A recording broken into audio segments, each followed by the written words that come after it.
Magandang araw mga kaibigan, welcome back to the channel, and for today's video ay kakabit ko po itong Cycane na Smart Rear View Mirror with Apple CarPlay and Android Auto.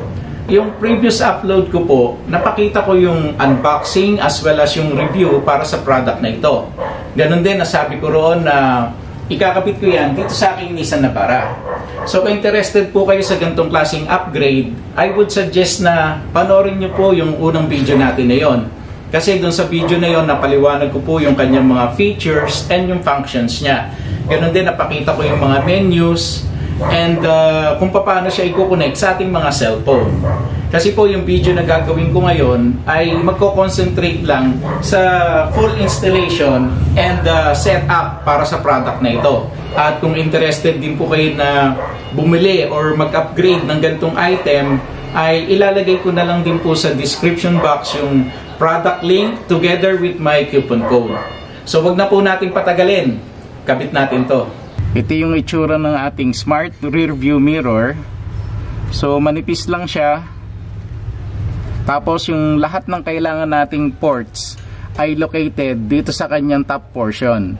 So meron tayo ritong USB Type-C kung saan i-insert natin yung kanyang power adapter, yung kanyang audio video. So dito naman natin ini-insert yung ating rear camera, yung kanyang SD card slot, up to 256GB na memory card pwede natin gamitin. Tapos yung kanyang auxiliary cable. Ito yung kanyang power adapter na USB Type-C. Ito naman yung kanyang rear camera na according dun sa kanyang specification ay 2K video resolution. Yung kanyang auxiliary cable just in case na kung gusto nyo mag-connect sa stereo or sa inyong mga head unit. Bago ko ikabit itong ating Smart Rear View Mirror, lagyan ko na muna siya ng SD card.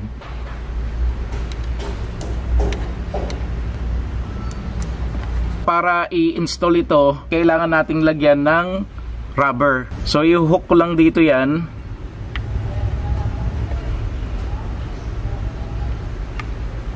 Tapos yung kanyang front camera, adjustable din. Para hindi siya tumama dun sa gilid ng ating rear view mirror pagka in-install na. So kabit ko na ngayon to.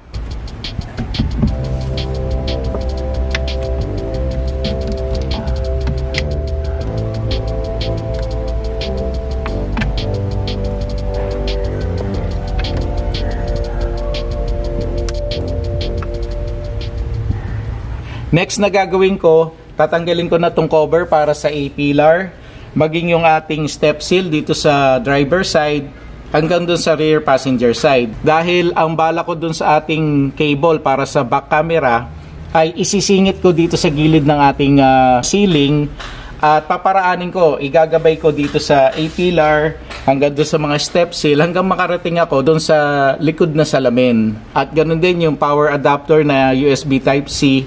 Plano ko ring isiksik dito sa gilid ng ating ceiling at paraanin din dito sa ating A-pillar hanggang makarating ako dun sa power socket. Nang sa ganon, pagka ibinalik ko na itong mga cover niya, pati yung mga step seal, ay naka-concealed yung ating mga wires. Hindi siya masagwan tignan dahil nakatago siya.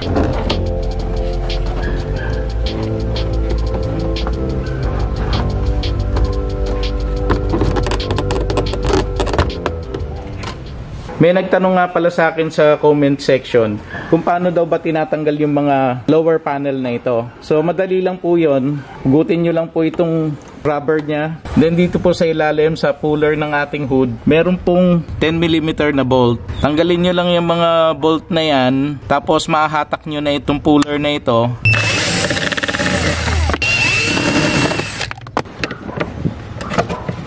Ngayon, hahatakin lang natin to papalabas. Dito rin sa kabilang side. So ayan, tanggal na siya.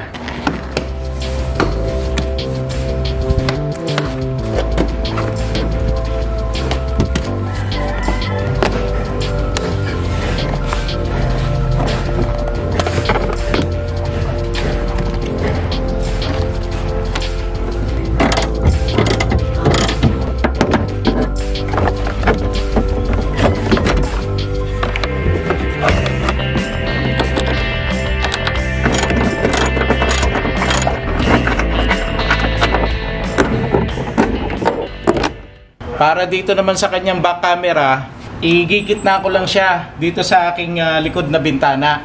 Ganon din pag minounting ko ito, gagamitan ko ng double adhesive at itutornilyo ko rin para firm siya, hindi siya nagbabibrate.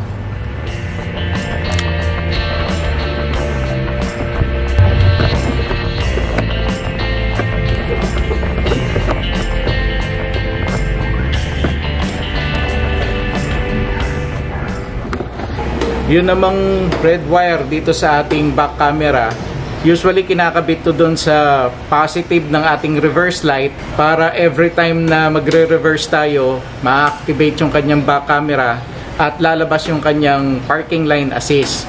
Pero sa akin, since meron naman akong backing camera para doon sa aking head unit, hindi ko nagagamitin to.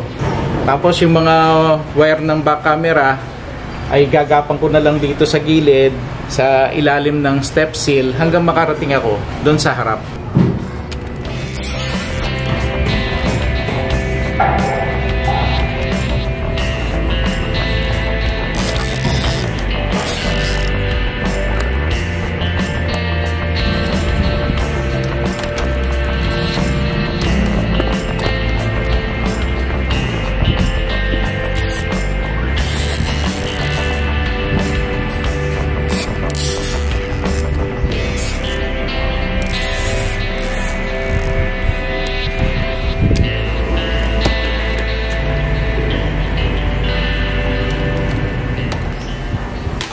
Insert ko na muna itong jack niya para sa ating back camera. Tapos isiksik ko rin dito sa kanyang ceiling. Tapos ito naman kanyang power adapter. Mga wire neto, gagapang ko rin dito sa kanyang ceiling hanggang dito sa A-pillar. Tapos sabay ko na rin siyang isi-secure ng cable tie.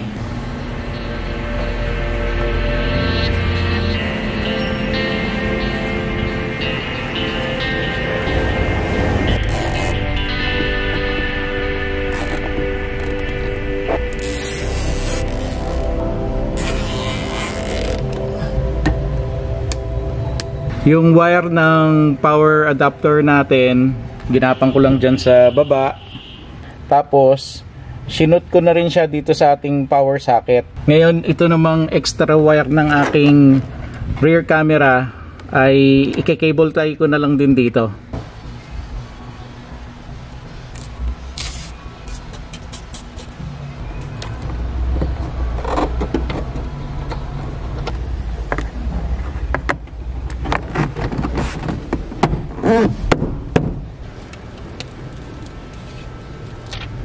Tapos ko na po ikabit yung ating smart rear view mirror. Ang hindi ko lang po ikinabit ay yung ganitong auxiliary cable. Kasi hindi ko naman po talaga gagamitin ito. At kung gusto niyo malaman kung paano ba ginagamit ito at paano ba nakakakonect yung mga cellphone natin, ganun din paano nakakakonect sa frequency ng ating head unit, ay suggest po na panoorin nyo po yung unang video na in-upload ko. Dahil hindi ko na po uulitin dito yon at hahaba lang po yung video natin. So ang video na to dedicated lang po sa installation at saka mamaya pag binuksan ko ay ise-set up natin. Katulad ng kanyang brightness, yung kanyang mga date at yung iba pang function na gusto kong iset. So buksan ko na po ito. Pakita ko na sa inyo yung kanyang startup screen. Pagka nag-turn tayo sa ating key sa ACC, dapat magta-turn on itong smart rear view mirror. So subukan ko ngayon.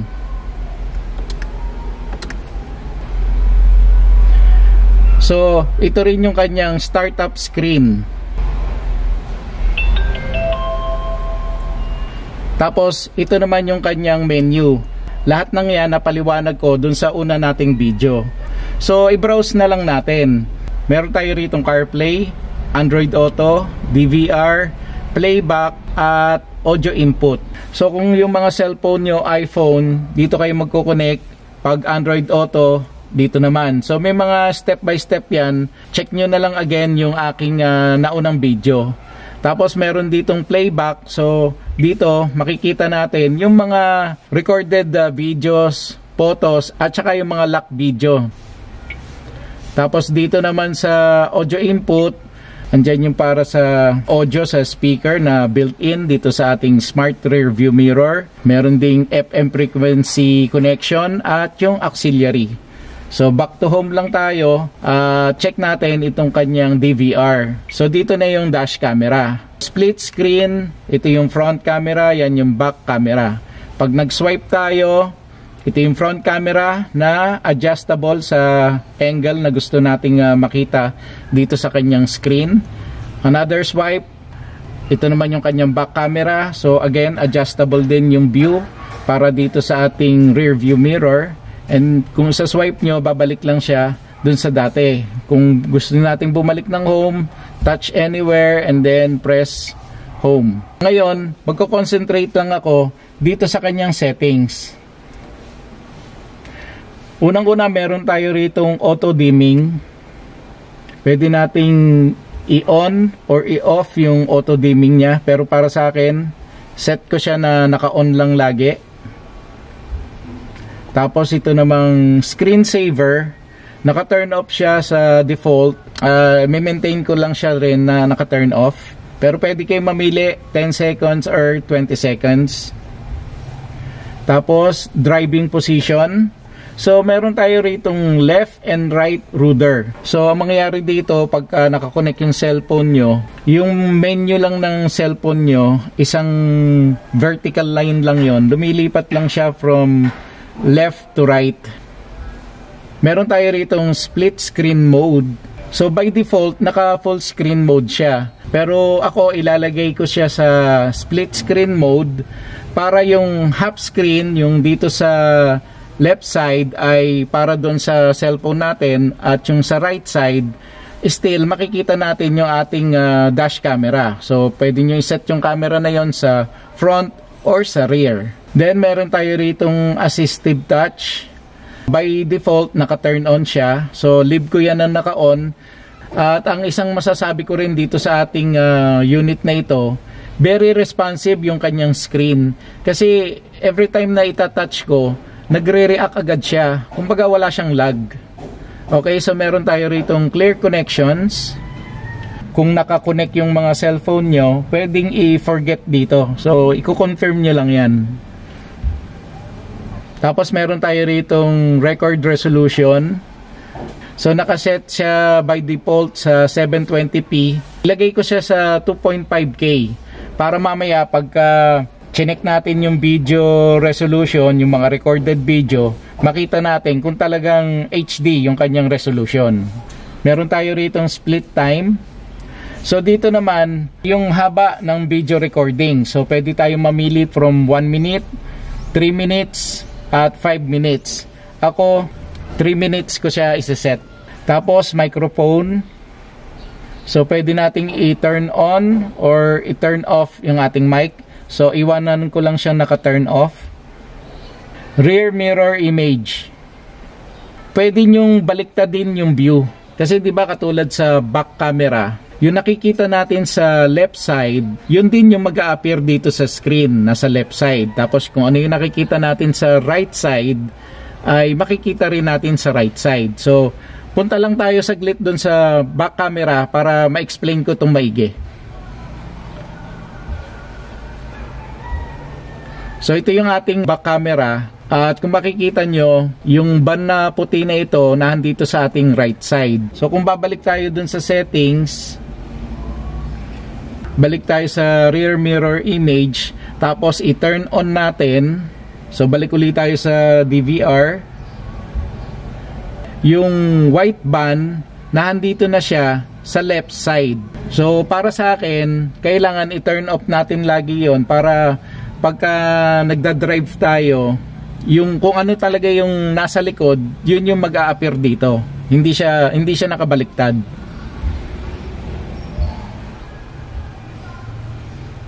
Ngayon meron tayo ditong reverse line calibration. Kanina, nung kinakabit ko yung back camera, sabi ko yung red wire, usually kinakabit sa positive ng reverse light para every time na mag-re-reverse tayo, ma-activate itong back camera niya. So mag-appear dito yung sa ating screen at lalabas yung calibration line. Pwede nyong i-calibrate yan. So ipipress nyo lang dito and then pwede nyo nang ipwesto yung angle ng reverse line. Okay, back tayo. Language, Chinese at saka English. Siyempre, English lang tayo. Tip sound. So, by default, naka-turn on yan. Iwanan ko na naka-on. Voice control. Okay, so dito may mga voice command tayo. Show front camera, show rear camera, turn on display, turn off display, show all cameras. Meron pa rin tayo ritong date and time. So set natin yung kanyang date. Storage info. So sinasabi lang dito yung capacity ng nilagay nating SD card. Format, kung gusto nating i-format yung mga SD card natin, so cancel. Factory reset, lahat ng setting natin dito, lahat ng ginalaw natin, babalik lang uli siya sa default factory settings niya. Cancel. Tapos panghuli ay yung kanyang firmware version. So mga info lang yan para sa version ng kanyang firmware. Yan yung kanyang mga settings. So, back to home lang tayo. Ngayon, pakita ko naman sa inyo, ano ba yung itsura pagka nakakonect yung cellphone natin. So, pagka kinlik ko ito, so, andito yung apps natin sa cellphone. Pwedeng i-change mo rin yung screen na yan. Okay, back to home lang tayo ulit. Dito naman tayo sa DVR.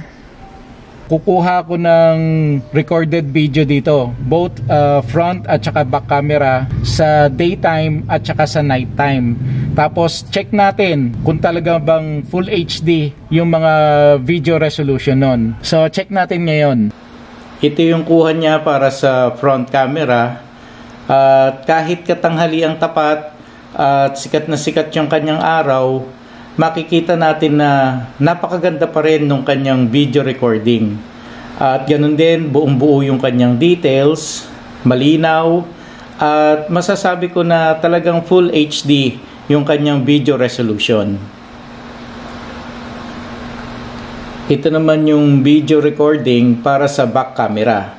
At katulad dun sa front, napakaganda, napaka-clear, at maganda rin yung details ng kanyang video recording.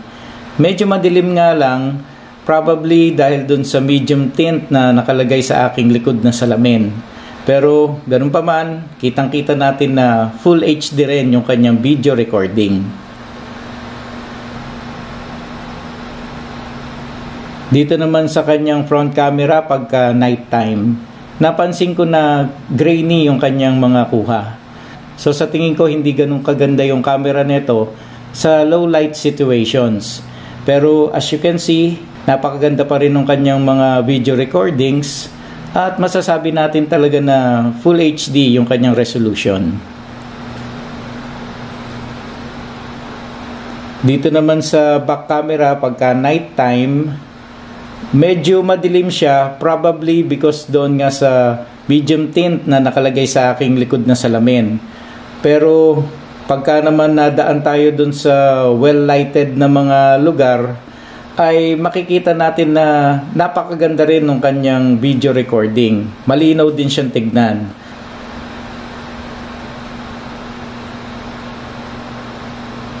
Para ma-observe ko yung performance ng ating smart rear view mirror, ay nag-long ride po ako sa Pangasinan. So that is around 360 to 370 kilometers back and forth.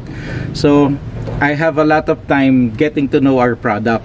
At ang unang observation ko sa kanya dahil yung kanyang screen is made of glass, yung sinag ng araw ay nakakasilaw. Pero madali lang gawa ng paraan yon. In-adjust ko lang itong angle ng ating smart rear view mirror para hindi siya directly tinatamaan ng araw. Kaya lang ang naging downside naman nun, dahil yung front camera nito, ang adjustment niyan up and down lang.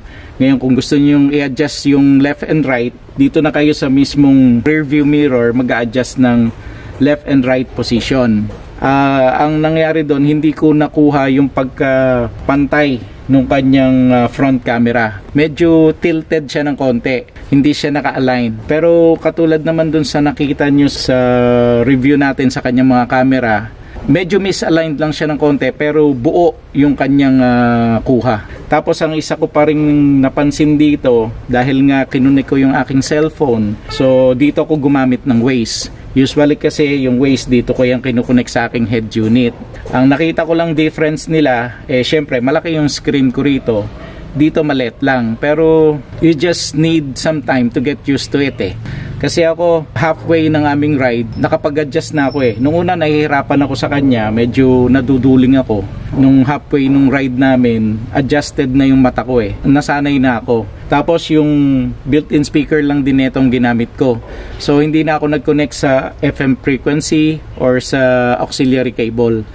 Dahil hindi ko naman din kailangan talaga Usually yung mga music na gusto ko ay naka-store sa dalawang USB drive. So nakakonect yung drives na yon dito sa aking head unit. So hindi ko na talaga need na mag-connect sa Android Auto. Pero dito, nag-connect ako para lang ma-observe natin, makita natin kung paano magpe-perform yung kanyang Waze. Yung sound nito, nilagay ko lang sa highest volume. At yung mga instructions ni Waze, syempre may mga talkies yan May turn right, turn left. Clear naman naming napakinggan at malakas din naman yung kanyang volume. Tapos, isa rin na observe ko para sa kanyang back camera. Usually kasi yung mga standard rear view mirror natin, yung glass niyan parang naka-convex. Pagka tumingin tayo sa ating mga rear view mirror, yung nasa likod natin, naka-concentrate doon yung kanyang image. Nag-appear sila larger kesa dun sa mga nasa gilid. Dito, para ka lang naglagay ng camera sa likod tapos pinanonood mo lang yun nangyayari sa likod niya. Pero ang kagandahan naman dito ay napaka-wide ng angle. So talagang lahat sa likod kita mo. Tapos meron ding isang subscriber na nag-comment sa akin dun sa last video natin wherein nag-unboxing at review tayo nito. Sabi niya sa akin, pagka raw gabi, check ko rin daw yung back camera dahil usually ang nagiging problema raw ng mga smart rear view mirror na ito ay nakakasilaw yung mga headlight na nasa likod. So dito naman sa akin, katulad na nakita nyo dun sa review natin sa kanyang back camera sa gabi, oo, may glare na nanggagaling sa headlight ng mga motorsiklo, sasakyan, pero hindi naman enough yon para ma-disturb tayo o masilaw tayo. Sa isang banda, dahil siguro sa naka-medium tint yung aking salamin sa likod, so medyo dark yon, baka nabawasan yung lakas ng ilaw ng headlight at hindi na siya nakakasilaw, or probably dahil dun sa kanyang position. Ito kasing nabara ko, syempre mataas ang mga pick-up, tapos naka-lifted pa ito ng 2 inches. Kaya yung camera position ko, naka-pointed slightly downward. So kumbaga, yung mga ilaw ng sasakyan sa likod, hindi directly tumatama dun sa lens ng aking camera. Kung may spare time ako, try ko ring ikabit itong smart rear view mirror na to sa aking Toyota Wigo. So magkaroon din tayo ng observation kung sakaling ilalagay natin to sa mga kotse or sa mga mabababang sasakyan. So tapos na po yung video natin at maraming salamat po sa mga nanood hanggang dito sa dulo ng ating video. It means lang na interested kayo na maglagay ng ganitong klaseng upgrade.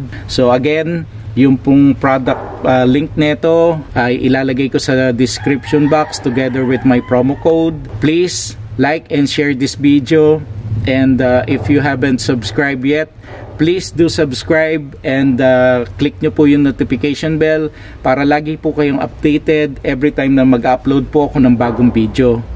So mga kaibigan, maraming pong salamat, and I hope to see you again on my next video. God bless.